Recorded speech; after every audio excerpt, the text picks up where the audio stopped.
Jadi angle saya ngelihatnya kalau kita pengen bantu orang, jangan hanya nunggu pas kita mampu. Pas kita punya rezeki lebih. Walaupun kaidah agamanya kayak gitu. Kan dalam Islam itu ada syariat, nanti di atasnya ada ihsan ya. Kalau syariatnya kita nggak boleh berinfak lebih daripada misalnya sepertiga harta kita tanpa seizin keluarga. Tapi Abu Bakar berinfak seluruh hartanya. Umar berinfak setengah hartanya. Kok melebihi standar syariat? Ya karena keluarga Abu Bakar, keluarga Umar, bukan hanya beliau berdua tapi juga keluarganya, istrinya, anak-anaknya, semuanya derajatnya tuh udah wafa. Derajatnya udah muhsin, orang-orang yang berihsan. Sehingga mereka melakukan sesuatu lebih daripada standar umum yang dilakukan orang lain. Nah, saya ngelihat ternyata menurut saya tuh kalau kita pengen bantu orang, jangan nunggu punya kemampuan. Kalau kita pengen nolong orang, jangan nunggu kita dikasih rezeki yang lebih. Tapi sebaliknya, kalau kita pengen dapat rezeki yang lebih, tolong orang. Kalau kita pengen dimampukan, bantu orang. Kalau kita pengen diselesaikan urusan kita, selesaikan urusan orang. Jangan tunggu, gua beresin dulu urusan gua, ntar baru nolong yang lain. Enggak, kebalik. Kalau kita pengen urusan kita cepat beres, cepat diselesain sama Allah, cepat ditolong, cepat dikasih keajaiban, surprise segala macam, ya udah tolong orang dulu. Walaupun kita dalam kondisi susah, justru itu kesempatan buat kita. Karena hadisnya jelas, Nabi SAW mengatakan, "Man kana fi hajati akhi, kana Allahu fi hajati." Siapa yang menyelesaikan hajat saudaranya atau sibuk mengurus hajat saudaranya, Allah juga akan sibuk mengurus hajat dia. Lebih canggih mana nih? Kita nyelesain masalah kita sendiri atau Allah yang nyelesain masalah kita? Allah yang nyelesain masalah kita. Jadi biar Allah yang beresin masalah kita, tugas kita adalah beresin masalah orang lain. Kayak gitu kaidahnya. Dan itu bukan hanya hadis motivasi. Saya menjadikan semua ayat dan hadis yang saya tahu itu sebagai konsep berpikir, bukan sekedar hadis motivasi. Baca hadis kemudian memotivasi, ayo tolong orang lain, tapi jadikan itu konsep berpikir. Apa bentuk konsep berpikirnya? Begitu kita punya masalah, nyari orang yang juga sama punya masalah. Lo punya masalah enggak? Enggak ada. Kok enggak sih? Cari. Lo punya masalah enggak? Siapa yang punya masalah tolong DM saya. Siapa yang punya masalah tolong WA saya. Siapa yang punya masalah tolong japri saya. Akhirnya berudul banyak banget kan yang datang. Oh, saya punya masalah. Pilih salah satunya yang kita mampu. Kadang-kadang yang kita tolong itu bukan yang paling darurat, bukan yang paling besar, bukan yang paling sulit, tapi yang paling mungkin kita lakukan. Ini hal yang wajar, jadi kita nggak boleh juga menjudge orang lain. Lu kerjaannya bantu yang kecil-kecil, yang receh-receh. Ya siapa tahu dia yang receh tapi ikhlas. Dan kita yang mungkin istimewa banget nggak sanggup jaga keikhlasan kita kan. Kayak cerita bab ikhlas kemarin. Ada 2 orang beramal, yang satu sholatnya standar, yaitu sholat wajib doang. Yang satu lagi plus qobliyah, ba'diyah, duha, tahajud. Mana lebih baik? Yang plus dong. Wajib plus sunnah. Lebih baik yang plus. Tapi kadang-kadang yang plus ini ujian keikhlasan, ujian rianya juga lumayan luar biasa. Kalau yang standar apa yang mau diriain? Kayak hafalan Al-Quran. Yang satu hafal trikul. Yang satu lagi hafalnya Al-Baqarah, Ali Imran, An-Nisa, Al-Maidah. Wah, setengah Al-Quran, 15 juz. Mana yang lebih utama? Pastinya yang lebih banyak hafalan. Tapi paling banyak hafalan justru ujian rianya lebih berat, lebih besar. Kalau dia baca Quran di dalam sholat, pasti dia akan diuji oleh setan, yuwaswis. Mereka pasti gak bisa ngeralat kalau lu salah. Jadi tenang aja. Karena suratnya di tengah-tengah gitu, dia baca ayat yang saya juga gak terlalu hafal lah, pokoknya di tengah-tengah Quran gitu ya. Contoh yang mungkin yang paling saya sering ulang tuh kayak surat favorit saya, surat Maryam. Wadhkur fil kitabi Maryam idzin tabadat min ahliha.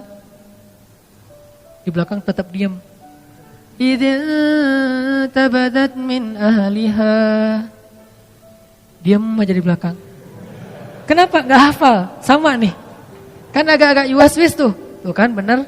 Susah emang surat itu, yang lain gak pada hafal, jadi biasa aja kali gitu. Dan makmum ini macam-macam karakternya. Dan jadi ada karakter imam, ada karakter makmum. Imam kadang-kadang kayak gitu, caper gitu kan, baca ayat susah-susah, udah gitu mentok Al-Ikhlas. Idza tabadat min ahli qul huwallahu ahad. Imam. Makmum ada juga yang unik. Uniknya apa? Giliran ayatnya dia enggak hafal, diam. Giliran ayatnya yang semua hafal, semuanya benerin. Ayatnya misalnya standar lah ya. Amma yatasaalun 'anin naba'il 'azim. Serentak satu masjid. Alladzi hum fi mukhtalifun. Wah, serentak semuanya. Kenapa enggak serahin aja di depan? Kan udah ada imam pengganti di belakang teh. Di belakangnya imam. Kenapa enggak dia aja yang benerin? Kenapa semuanya serentak satu shaf pertama hufaz semua itu, hafiz. Kebenaran suratnya populer. Kalau giliran suratnya sulit, semuanya diam. Kenapa? Takut riya. Kenapa makmum pada diam? Takut riya, Ustadz. Jadi masing-masing punya karakter. Artinya jangan remehin. La tahqiranna minal ma'rufi syai'a. Janganlah kalian meremehkan kebaikan sekecil apapun. Kadang ada teman kita kebaikannya itu sepele, cuman rapihin sendal doang depan masjid. Cuman meriksa keran doang yang kalau enggak terlalu rapat menutupnya dia rapetin. Tapi amal yang dia lakuin itu karena diremehin orang, jadi enggak ada peluang riya. Sedangkan kita, amal yang kita lakuin karena berpotensi dipuji oleh orang lain, berpotensi juga buat riya. Makanya buat saya sih udah lakuin aja apa yang kita mampu. Tolong orang semampu kita. Kalau mau lebih sedikit gambling karena kita yakin sama Allah, ya udah lakukan yang lebih berat daripada yang kita mampu. Sesekali coba kayak gitu. Kalau buat saya tuh kayak akidah challenge. Kan sekarang orang challenge-nya macam-macam ya. Ada yang kalau yang di YouTube ada yang ngeprank temennya lah. Apalagi yang terbaru, keluar dari mobil terus joget-joget gitu. Gak ngerti juga maksudnya apa gitu. Ya terserah deh, itu mah ekspresi orang lah ya. Saya gak mau menjudge, yang jelas ternyata dalam Islam juga ada challenge-challenge yang keren gitu. Akidah challenge itu kayak gimana? Gambling dalam arti kita mengambil resiko, kita mengambil sesuatu yang menurut kita agak sulit, tapi kita berserah diri kepada Allah, itu kan keren ya. Salah satunya apa? Akidah challenge. Meninggalkan satu pekerjaan yang kita yakin itu gak halal, lalu kita mencari pekerjaan yang lain yang halal tapi gak yakin nemu apa enggak. Ini kan agak bertaruh kan? Nah, disinilah ada iman atau akidah challenge-nya. Dan dengan akidah challenge, akhirnya kita akan menemukan kebesaran Allah. Siapa yang pernah nerapin akidah challenge dalam hidupnya? Ibunya Nabi Musa. Ketika Allah mengatakan kepada ibunya, "Idz auhayna ila ummika ma yuha, an qadhifihi fit tabut, faqdhifihi fil yammi, falyulqihil yammu bil sahil, ya'khudhu aduwwul li wa aduwwullah." Itu berat banget loh. Ketika Allah berfirman kepada ibu Musa, "Hanyutkanlah bayimu ke sungai Nil." Supaya apa? Supaya dia nanti kemudian akan ditemukan oleh musuhku dan musuhnya. Kan berat nih. Ya Allah disuruh hanyutkan, malah bukan diselamatkan, malah ditemukan oleh musuhnya. Ini akidah challenge, ini iman challenge banget buat ibunya Musa. Dan kata Allah, la takhafi, jangan takut. Inna radduhu ilaiki wa ja'iluhu minal mursalin. Kami pasti akan kembalikan dia kepadamu. Akhirnya dihanyutkan oleh ibu Musa. Lalu Allah Subhanahu wa taala singkat cerita mengundang kembali ibu Musa ke istana untuk menyusui bayinya yang sedang kehausan di istana. Akhirnya kembalilah bertemu antara Musa dengan ibundanya, bahkan dengan keluarga besarnya.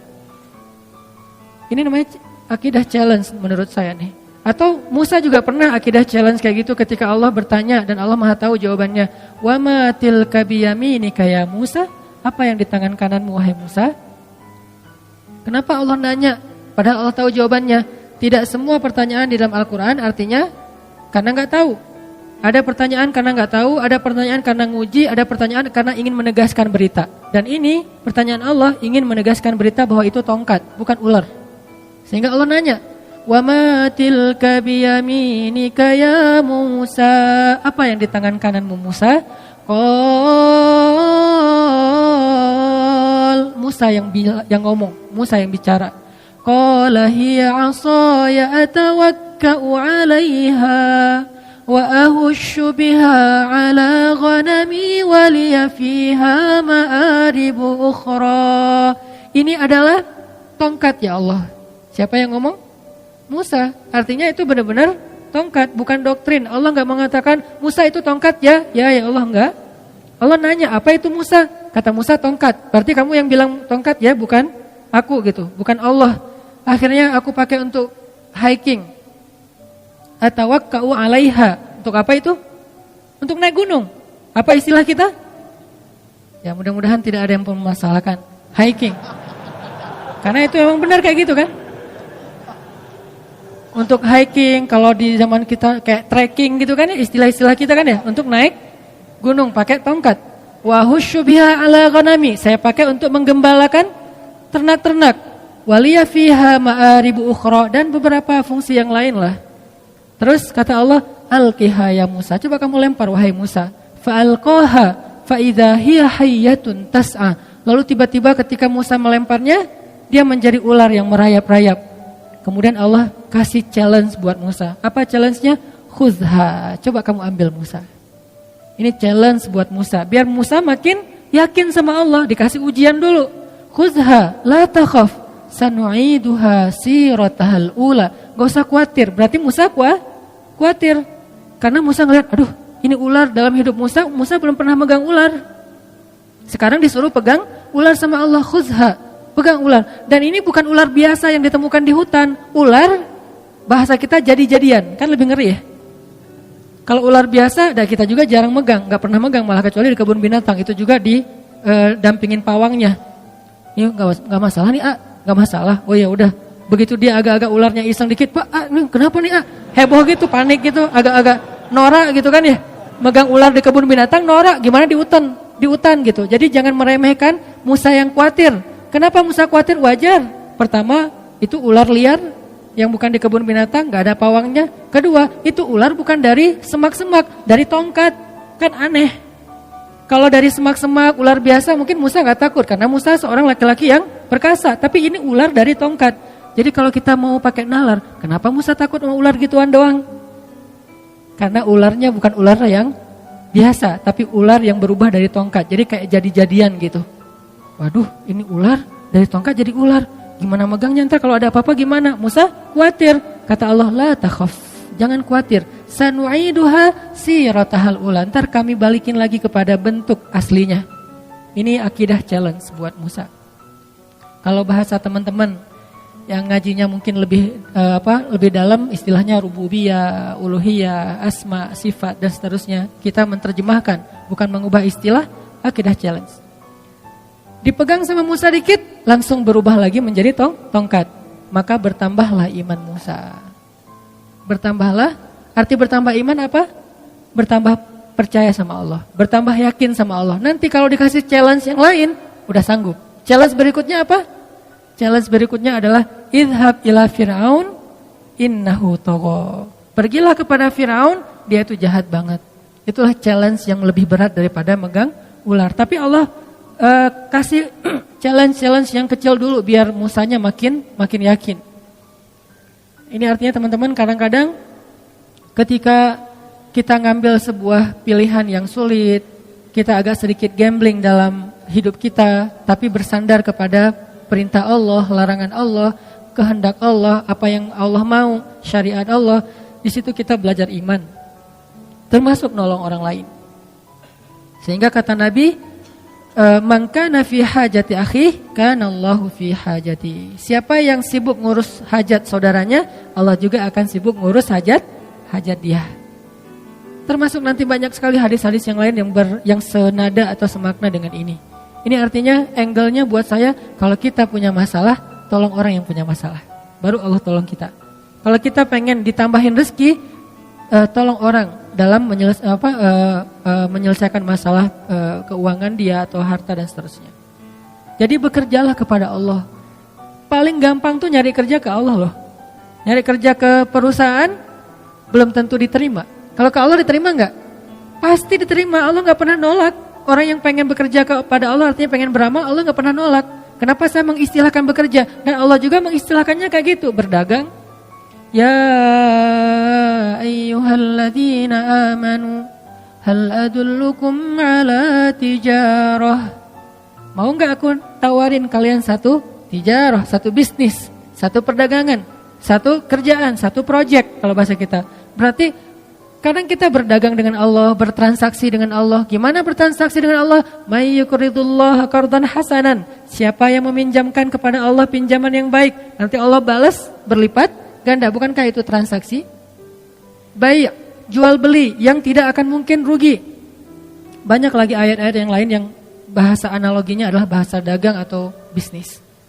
Jadi kalau mau dapat kerjaan yang paling gampang, tapi bayarannya itu bukan UMR, berapa ribu kali lipat UMR, dan kerjanya itu mulia banget, kita bukan cuma dapat upah, tapi juga kita dapat kehormatan, bekerjalah kepada Allah.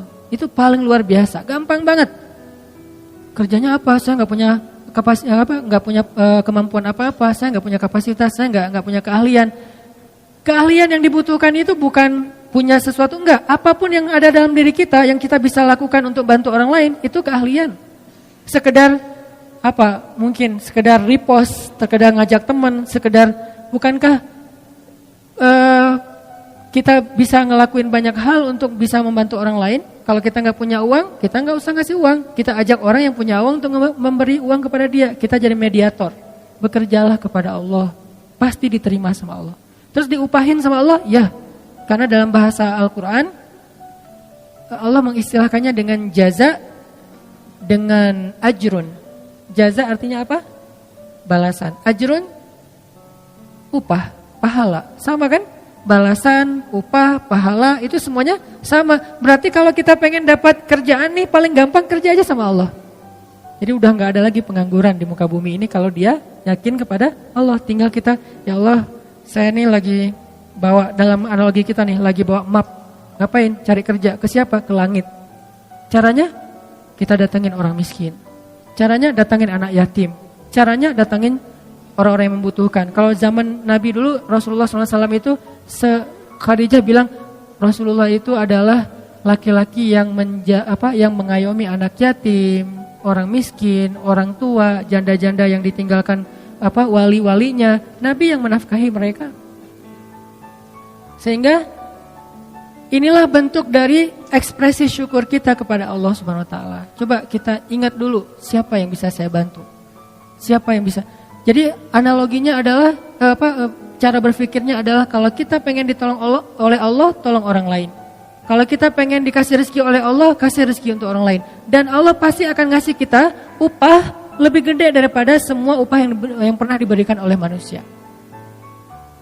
Jadi seorang kurir, jadilah kurir langit. Gimana menjadi kurir langit? Cari orang yang lagi pesen, lagi order rezeki, lagi order bayar hutang, lagi order berobat, kan dia lagi order tuh. Cara ngordernya gimana? Ya angkat kedua tangannya. Ya Allah, saya punya banyak hutang. Ya Allah, anak saya sakit. Ya Allah, ya Allah, ya Allah. Mereka kan lagi order kebaikan kan ke langit. Nah, kadang-kadang Allah mengetuk kita untuk jadi kurir Allah. Kayak tadi misalnya saya lagi ngelihat gitu di history gitu, muncul karena ada muka saya di situ ya saya klik gitu ya. Kok ada muka saya di sini? Kayaknya banyak banget muka saya akhir-akhir ini gitu. Saya klik nih. Alhamdulillah gitu ya. Saya klik, apaan sih ini, kepo gitu kan. Oh ternyata lagi ada perdebatan kecil tuh antara pro dan kontra. Saya baca komennya satu-satu kan. Di antara sekian banyak komen yang pro dan kontra, tiba-tiba ada satu komen yang agak-agak kurang nyambung sebetulnya. Ada yang komen, anak saya butuh uang untuk belajar, untuk beli buku diktat sekolah dan gak punya biaya. Kenapa tiba-tiba Allah takdirkan saya ngeklik itu, terus saya ngelihat komennya? Karena Allah lagi ngasih saya kesempatan jadi kurir kan gitu kan. Di antara sekian komen, ini aja yang saya fokus. Saya langsung DM orangnya, Pak, Bapak di mana? Ternyata di NTB, di Lombok. Bapak butuh apa? Saya hanya butuh biaya untuk buku anak saya. Masya Allah nih orang luar biasa ya. Enggak mengatakan saya butuh uang sekian, enggak. Hanya untuk biaya buku. Artinya saya misalnya kalau saya mau, saya akan bayar ke sekolahnya. Anaknya dapat buku, enggak akan saya kasih uang biar manfaatnya lebih jelas gitu. Kecil sih. Tapi kan kenapa Allah takdirkan tiba-tiba saya baca postingan itu, saya lihat komen-komennya, mungkin cara Allah ngegelitik saya tuh lewat penasaran, pengen tahu ada kehebohan apa, terus nemu di antara sekian kan banyak tuh, ada ratusan. Baca satu-satu, kadang senyum, kadang kayak cemberut gitu, apaan sih nih, apa, satu-satu, ada yang unik nih, gak nyambung komennya, anak saya butuh biaya sekolah, langsung saya coba DM, dan ini sering terjadi dalam hidup kita teman-teman. Jadi gak perlu kita cari juga, Allah yang kayak ngorder ke kita, orang tuh ngorder, Allah nge-link kayak sistem startup ya. Jadi kayak social respon gitu, dia ngorder, terus kita kayak driver yang lagi dekat sama lokasi itu tiba-tiba masuk ke kita kayak notifnya, udah kita tinggal mau apa enggak ngambilnya nih. Kalau kita pikir, aduh jauh banget nih, kan saya sering mesen mie Aceh ya di Buah Batu, tapi tinggal Cihanjuang, udah diambil ternyata pas tahu Cimahi ditolak lagi, aduh kecewa banget nih ditolak, tapi masih mending lah daripada ditolak mantan masih. Cuman sampai berkali-kali ditolak gara-gara ngordernya di Cimahi, barangnya ada di Buah Batu, kan orang yang males. Padahal insya Allah pasti saya akan ngasih lebih, saya tahu lah jauh banget, kasihan kalau cuman sekian ribu, kadang-kadang cuman 30.000, ya udah digenapin 31.000 misalnya. Ganjil nggak genap. Maksudnya ditambahin lah 1.000 ongkos capek misalnya. Nah ini kadang-kadang kita pikir, aduh jauh banget. Kita mau klik nggak sih? Allah nggak lagi ngirim nih. Ada yang order. Terus muncul notif di kita, ini analogi lewat digital startup kayak gitu, ada notif ke kita, mau diambil nggak nih? Begitu kita klik, kita ambil, maka Allah Subhanahu Wa Taala langsung transfer balasannya, upahnya, pahalanya ke saldo kita. Dan Allah kalau transfer biaya kurirnya itu lebih gede daripada semua biaya kurir yang pernah ada di muka bumi. Gede banget Allah ngasihnya. Kan berarti gampang kan cari kerjaan? Cari aja kerja ke langit. Dan Allah sering banget ngasih notif ke kita, tinggal kita ambil apa enggak. Nah ini artinya ternyata cara kita pengen kaya, pengen sukses, pengen bahagia, pengen ditolong tuh bukan nunggu beres urusan kita baru nolong orang lain, tapi nolong orang lain supaya beres urusan kita.